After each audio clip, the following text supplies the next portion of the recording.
We're not trying to scare kids. This president's foreign policy is what's scaring the kids of this country. Now we can see a new world coming into view. A world in which there is a very real prospect of a new world order. And after 1989, President Bush said, and it's a phrase that I often use myself, that we needed a new world order. Well, it's the same people that told us Saddam Hussein had something to do with 9/11. There is a chance for the President of the United States to use this disaster to carry out what his father, a phrase his father used, I think, only once, and hasn't been used since, and that is a new world order. The way we're going to win over the long term is not just militarily. We've got to give them a stake in creating the kind of world order. Same people that told us Saddam Hussein had weapons of mass destruction. I think everybody recognizes today that our financial markets are in a big mess. Same president that tells us the economy is going just great. Same people that told us the tax cut was going to create millions of jobs. And I've complained for many years about the Federal Reserve System. Europe wants to present a blueprint for a new worldwide currency system. Just as urgent are measures to fight an oncoming recession.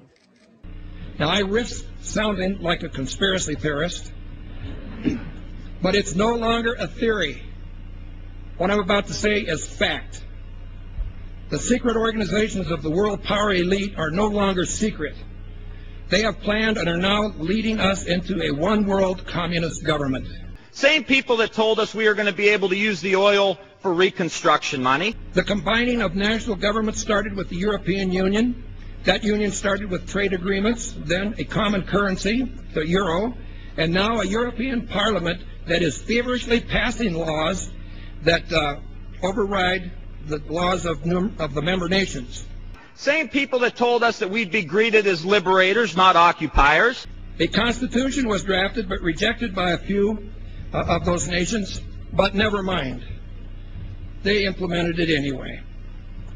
Now it's North America's turn. Building on the North American Free Trade Agreement, the NAFTA section of the Commerce Department is busy drafting laws and regulations for a North American Union, a union of Canada, America, and Mexico. The President has attended secret meetings and signed at least 2 agreements under the Security and Prosperity Partnership Program. Information leaked out about the meetings, and now it is all in the open. No treaty has been signed, so Congress has not become involved.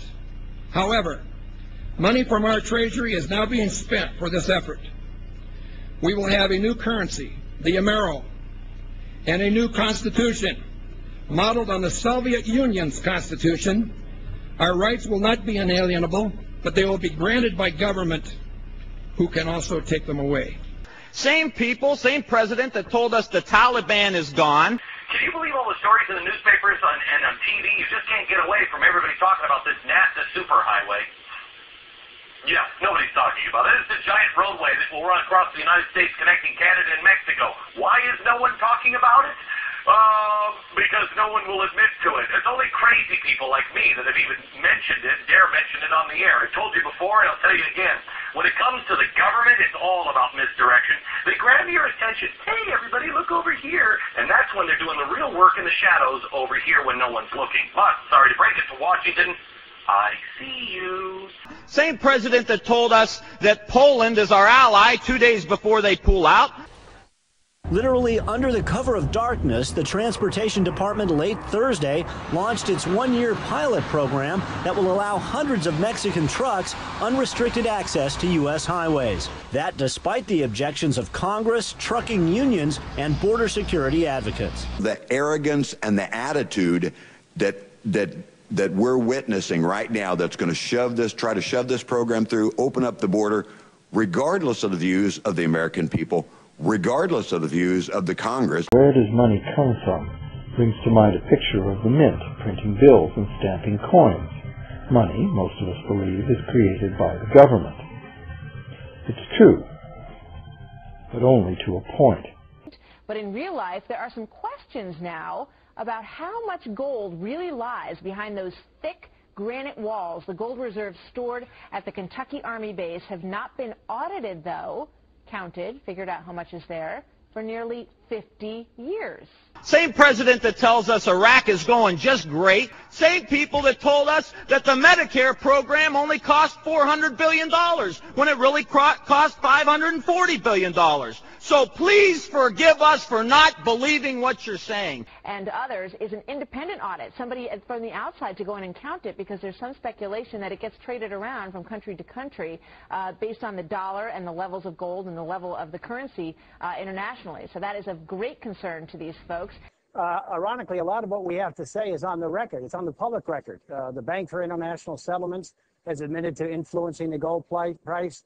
The Australian Reserve Bank said they have gold to manipulate the market. And there's many other things that we've developed over the years that suggest the same.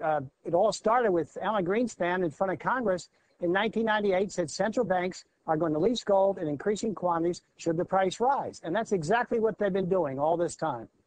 But I see the predatory lending coming from the Federal Reserve, interest at 1% overnight rates, loaning to the banks, encouraging the banks and investors to do the wrong things, causing all the malinvestment. People think there's 30,000 tons of gold there. There's not. There's less than 15,000 tons of gold. The United States has been swapping gold with the other Western central banks since January 1995 because that's what is reported in the Federal Reserve Board minutes from January 1995. Most of us believe that banks lend out money that has been entrusted to them by depositors. Easy to picture, but not the truth. In fact, banks create the money they loan, not from the bank's own earnings, not from the money deposited, but directly from the borrower's promise to repay. So we need to look at the monetary system and its basic fundamental flaws that exist there, and then we might get to the bottom of these problems we're facing today. The bid to build the Texas Trans-Corridor Highway didn't even go to an American company. But I maintain really that inflation is a tax, and if the Federal Reserve and you as chairman have this authority to increase the money supply arbitrarily, you're probably the biggest taxer in the country. You're a bigger taxer than the Congress. There is no military solution to the problems that we face in Iraq. And I think what we're seeing is the unraveling of a dollar bubble that had been building for more than 35 years.